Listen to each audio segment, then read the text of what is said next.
Oh, hey guys. I wasn't gonna jump on here today, but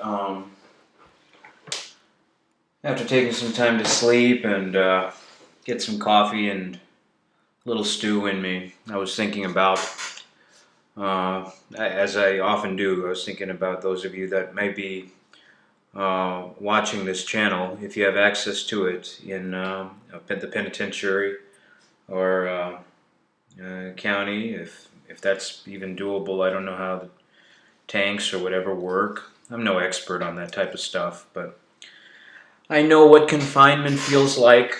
It's a spiritual condition as much as it is a physical condition.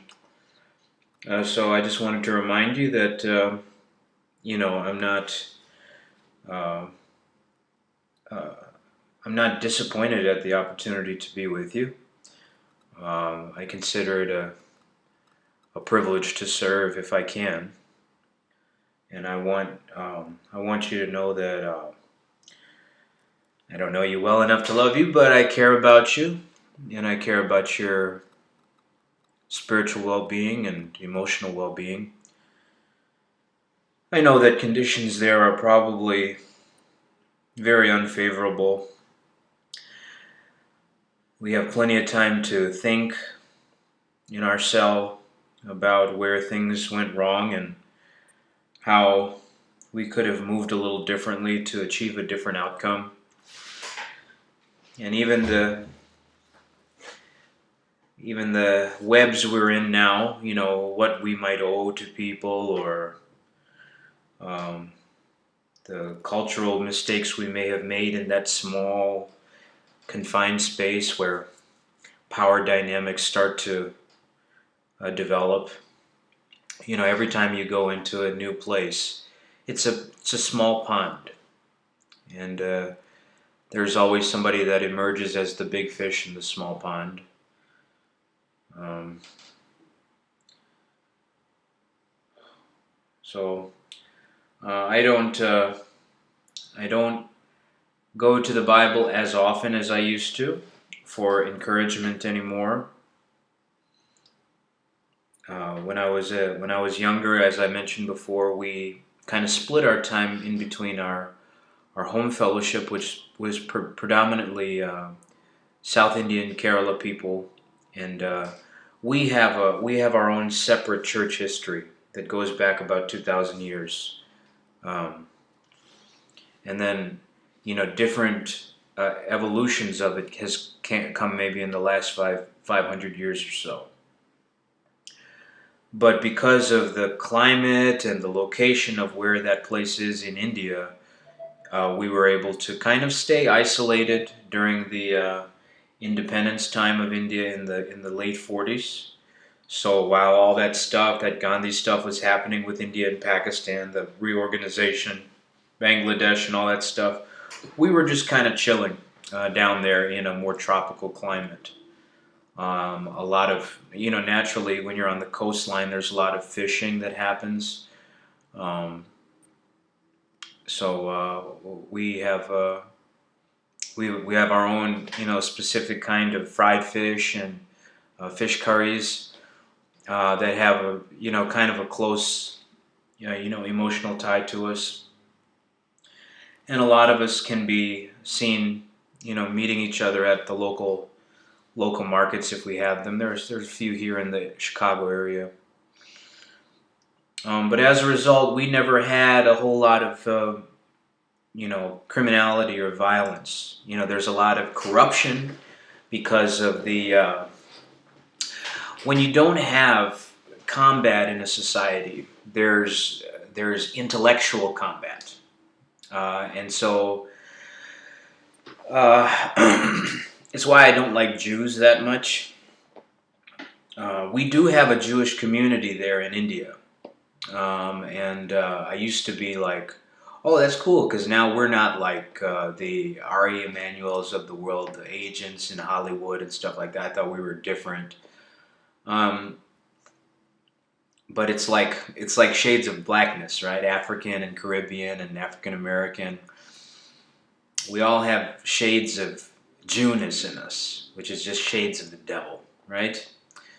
So, you know, in Hollywood, they may write you know, a recording contract, those 360 deals that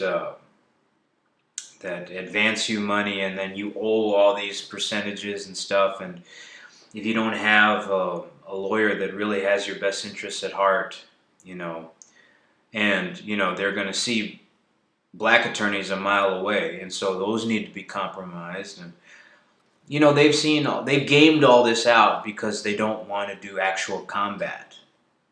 And so when I came from the suburbs of Illinois to IIT in 2006, and I told you before, I got a scholarship, $750 scholarship right off the bat, because I wrote an essay for the Sig Eps. It was a white fraternity, and it was before I visited the campus. So you know they invited me to a little dinner, and of course you know it's the natural Van Wilder kind of uh, thing, and I talked to a few of the people, and I was just, it's more whiteness, and I dealt with that all through elementary, middle school, and high school. By that time, I'd gone through to 6 different schools, all the same kind of suburban white trash nonsense, mediocre intellect, zero spiritual intelligence, and you know, just very rigid athleticism, overindulgence on conditioning mentality.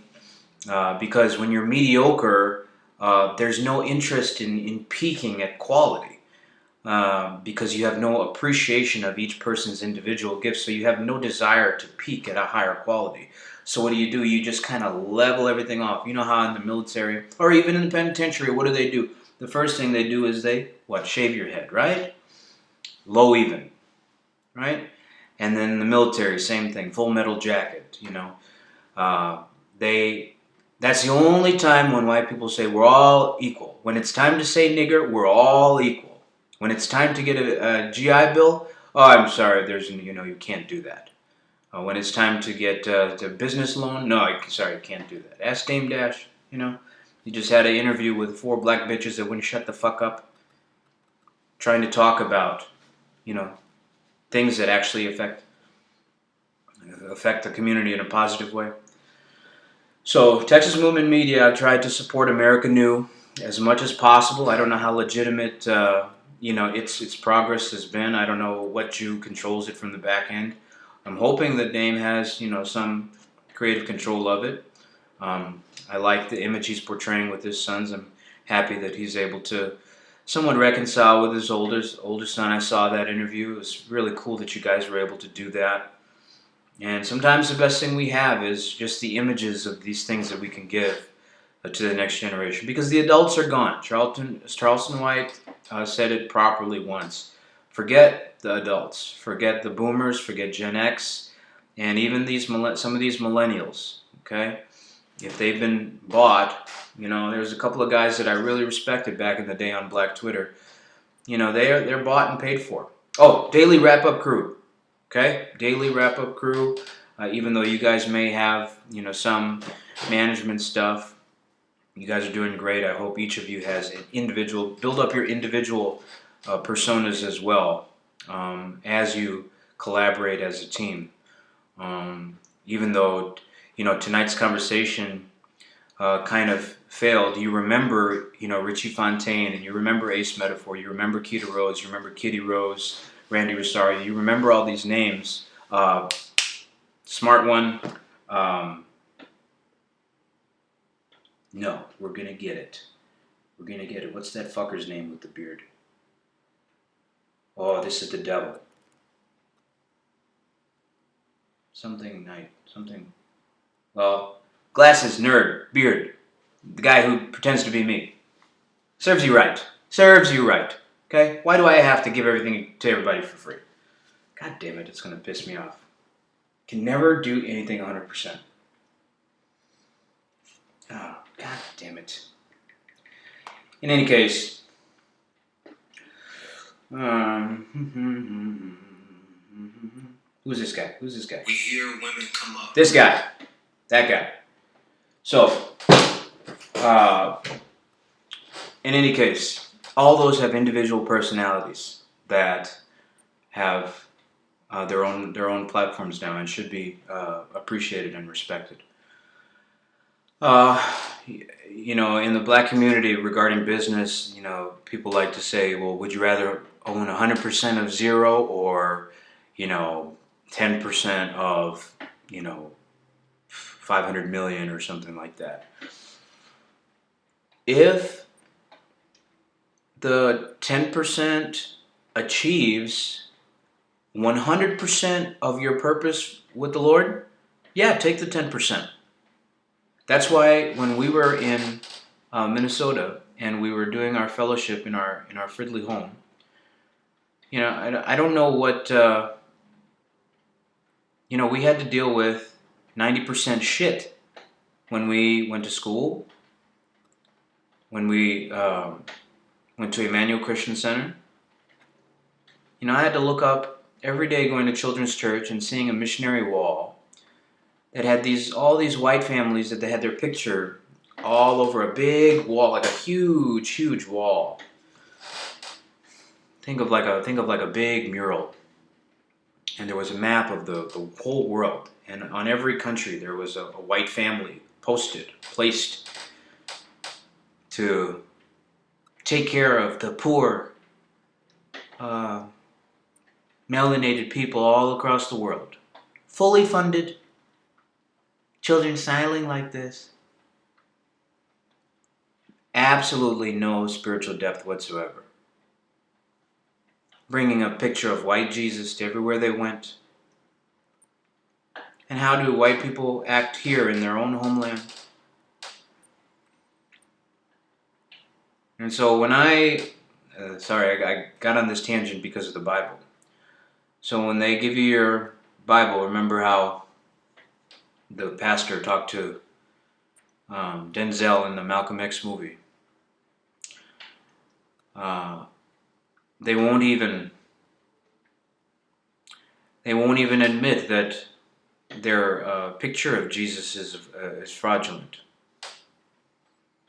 And I used to feel very sad for them. I was like, oh, these people, they're acting and they don't understand how dangerous that is.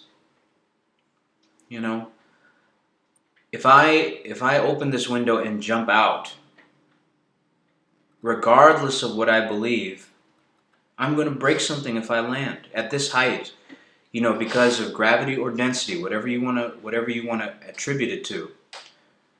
Though the mass that I carry is going to cause such acceleration down to the ground that the force, no matter how I land, and I'm pretty good with tensegrity now, no matter how I land, the force at this level is going to break my bones.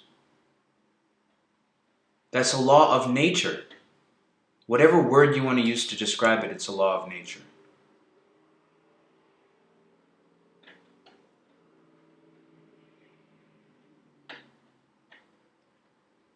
And so, when you steal from people,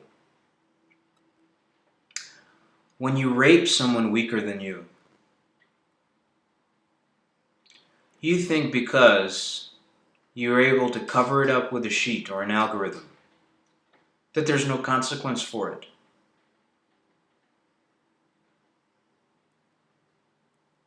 That's not true.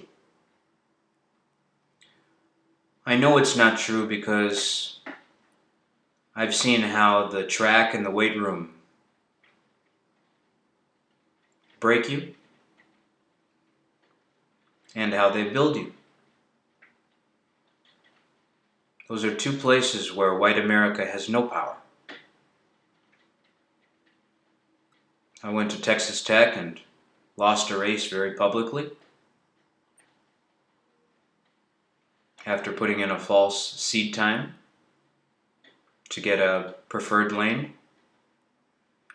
Anytime I've lied, I've suffered the consequences. And usually my consequences have been pretty immediate. But all you're seeing now is consequences that are put on layaway. I don't have much liquidity at the moment. I'm waiting on some.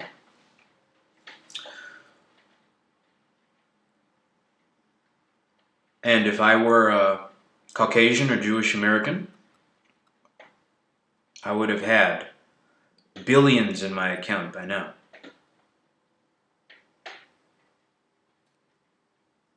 And I noticed this all through school. And many of you in confinement may think about these things sometimes. Well, if I was born a different race, would I be in this situation? Maybe.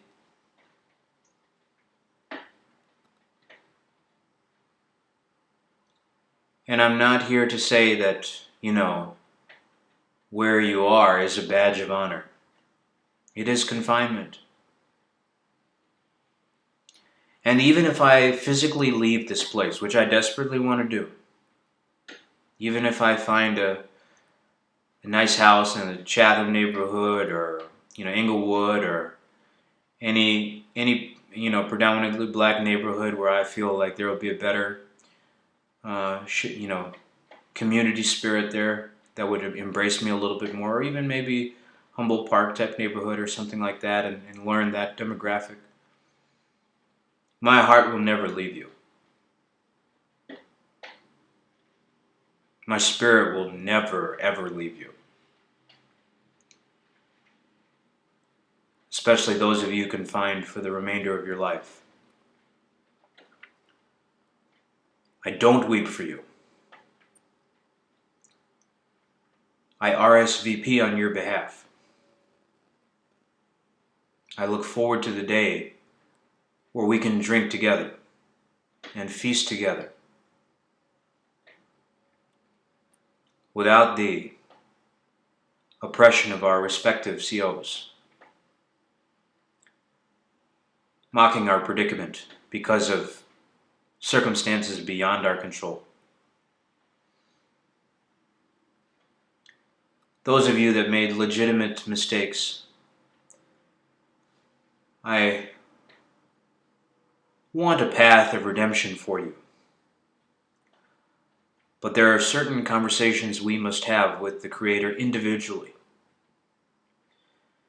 And part of the reason that I upload videos that have more vulnerability to them is I want to remove the burden of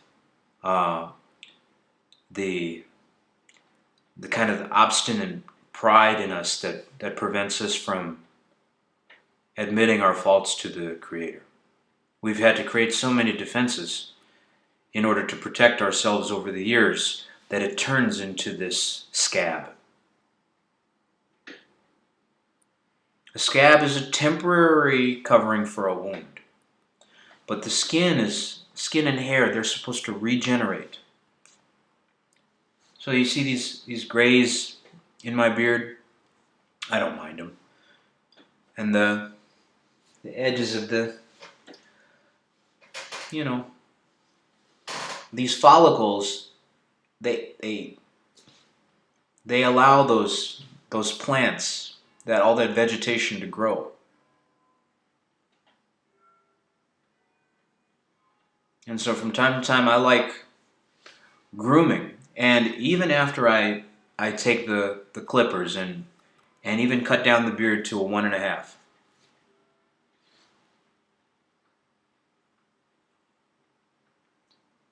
It gives me a kind of fresh start. Same thing when I go to the track, even if I just do some run-throughs. Touching the ground, interacting with nature, creating force, absorbing force.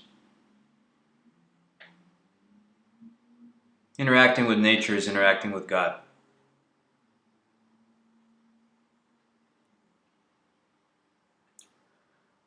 We can make our life hell on earth, or we can make it the Garden of Eden. We can communicate with God every afternoon if we want to.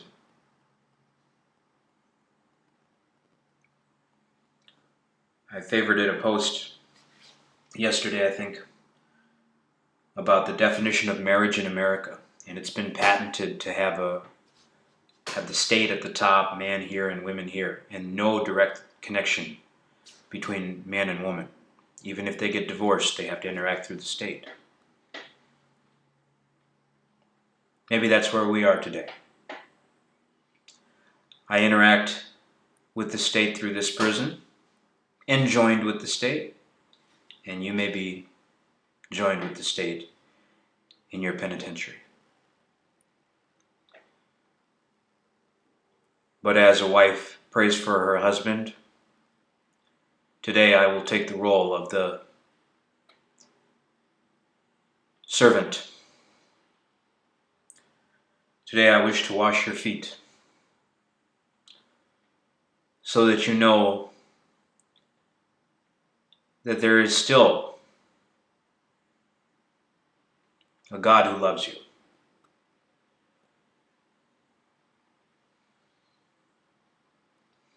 This is the closest I'm willing to come to being a homosexual. I hope it doesn't offend anybody. But we have more power within us than I think we realize, and sometimes I think they confine us to prevent us from realizing this. So,